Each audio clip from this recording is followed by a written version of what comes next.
Siapa sebenarnya yang membunuh Tan Malaka? Seorang pahlawan republik yang mati ditembak bangsanya sendiri, tapi kisahnya ditutup rapat dalam kabut sejarah.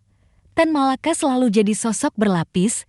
Ia nasionalis sejati, tapi juga pernah dekat dengan komunisme internasional, menulis Madilog, berjuang dari pengasingan, dan menolak tunduk pada siapapun, bahkan sesama pejuang kemerdekaan. Tahun-tahun 1949, ia ditangkap dan ditembak mati oleh tentara Republik. Ironis, dibunuh oleh negeri yang ia bela. Lalu kenapa ia hilang dari buku sejarah Indonesia? Karena namanya terlalu berbahaya. Komunis jadi stigma, dan Tan Malaka, meski berbeda jalur ikut tersapu, ia dilupakan bukan karena lemah, tapi karena terlalu kuat untuk dikendalikan. Tan Malaka tetap hidup sebagai hantu republik, dibisiki, tapi jarang disebut.